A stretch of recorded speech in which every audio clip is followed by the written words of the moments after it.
আসসালামু আলাইকুম। আজকে আপনাদের সাথে একটা মজার রেসিপি শেয়ার করছি। সেটা ভারতের একটা ঐতিহ্যবাহী খাবার, যার নাম হচ্ছে লেপসি।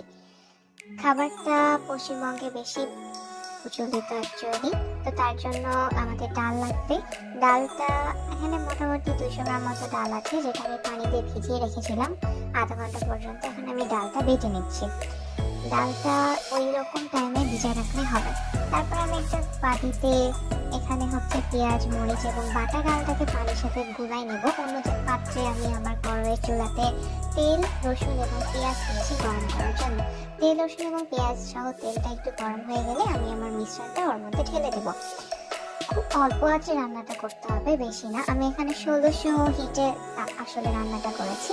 তারপর আমি এটা নাড়তে থাকবো যাতে লেগে না যায়।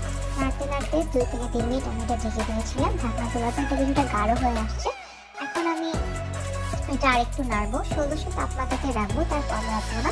তারপর আপনাদের যদি মনে হয় এটা আরেকটু পাতলা করবেন, তাহলে পানি জল দিতে পারেন, তাহলে দরকার নেই। তারপরে আমি এখানে স্বাদ মতো লবণ এবং মরিচের গুঁড়া, যারা ঝাল খেতে পছন্দ করবেন তারা দিবেন, তাহলে দরকার নেই। এটাকে আমি নেড়ে নেবো আর একটু গাঢ় করবো। মোটামুটি 5 থেকে 6 মিনিট পর আমি এটা রান্না হয়ে গেলে আমি চুলা থেকে নামাই নিব। তাহলে আমাদের তৈরি হলো মজার লেপসি। ভালো লাগলে অবশ্যই